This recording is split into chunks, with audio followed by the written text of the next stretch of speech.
Hi ಎಲ್ರಿಗೂ happy Shivaratri. ಇದು ಶಿವರಾತ್ರಿ ಹಬ್ಬದ ಮಿನಿ ವ್ಲಾಗ್ ಆಗಿರುತ್ತೆ.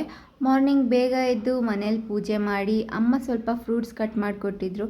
ಅದನ್ನು ತಿನ್ಕೊಂಡು ಬೇಗ ಎಲ್ಲರೂ ರೆಡಿಯಾಗಿ ನಾವು ಹೊರಟಿದ್ದು ಶಿವನ ದೇವಸ್ಥಾನಕ್ಕೆ. ಸ್ವಲ್ಪ ಮುಂದೆ ಹೋಗಿದ ತಕ್ಷಣ ನಮಗೆ ಎಷ್ಟು ಮುದ್ದಾಗಿ ಅಲಂಕಾರ ಮಾಡಿದಂಥ ದನಕರಗಳು ಕಾಣಿಸ್ತಿದ್ವು.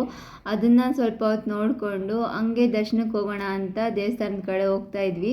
ಅಲ್ಲಿ ನೋಡಿದ್ರೆ ರೋಡಲ್ಲೇ ಇಷ್ಟೊಂದು ಜನ ಇದ್ದಾರೆ. ಇನ್ನು ಇವತ್ತು ದರ್ಶನ ಆದಂಗೆ ಅಂದ್ಕೊಂಡು ಹಂಗೂ ಹಿಂಗೂ ಮಾಡಿ ದರ್ಶನದ ಕ್ಯೂ ಅಲ್ಲಿ ಹೋದ್ವಿ. ಅಲ್ಲಿದ್ದಿದ್ದ ಜನ ನೋಡಿ ನನ್ನ ತಂಗಿ ಅಕ್ಕ ನನಗೆ ತಲೆ ನೋಯ್ತೈತೆ ಅಂತಿದ್ಲು. ಹಂಗೂ ಹಿಂಗೂ ದರ್ಶನ ಮುಗಿಸ್ಕೊಂಡು ಸ್ವಲ್ಪ ಆಚೆಗೆ ಬಂದ್ವಿ. ಆಚೆಗೆ ಬಂದರೆ ನಮ್ಮ ಅಮ್ಮ ಅಲ್ಲಿ ಸ್ವಲ್ಪ ಹೂವು ತಗೊತಾ ಇದ್ರು. ಹೂವು ತೊಗೊಂಡು ಮುಟ್ಕೊಂಡು ನೆಕ್ಸ್ಟ್ ಇನ್ನೊಂದು ದೇವಸ್ಥಾನ ಇದೆ ಪಕ್ಕದಲ್ಲೇ, ಅಲ್ಲಿಗೆ ಹೋಗಿದ್ದೀವಿ.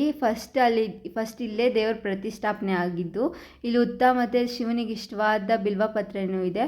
ಹೆಂಗೂ ಮಧ್ಯಾಹ್ನ ಆಗಿತ್ತಲ್ಲ ಅಂತೇಳಿ ಅಲ್ಲೇ ಪ್ರಸಾದ ತಿಂದ್ಕೊಂಡು ಸ್ವಲ್ಪ ಜಾತ್ರೆ ಎಲ್ಲ ಸುತ್ತಾಕಿ ಹಂಗೂ ಹಿಂಗೂ ತುಂಬ ಬಿಸಿಲಾಗ್ಬಿಡ್ತು. ನೆಕ್ಸ್ಟು ಇದಾಗಲ್ಲ ಅಂತ ಹೇಳಿ ನಾವು ಮನೆಗೆ ಹೊರಟ್ವಿ. ಅಲ್ಲಿ ಹೊರಡ್ಬೇಕಾದ್ರೆ ನನ್ನ ತಂಗಿ ಕೈಯಲ್ಲಿ ಸ್ವಲ್ಪ ಹೂವು ಹಿಡ್ಕೊಂಡು ನಿಂತಿದ್ಲು. ಹಂಗೆ ಅವಳು ವೀಡಿಯೋ ಮಾಡಿಕೊಂಡೆ. Thank you for watching.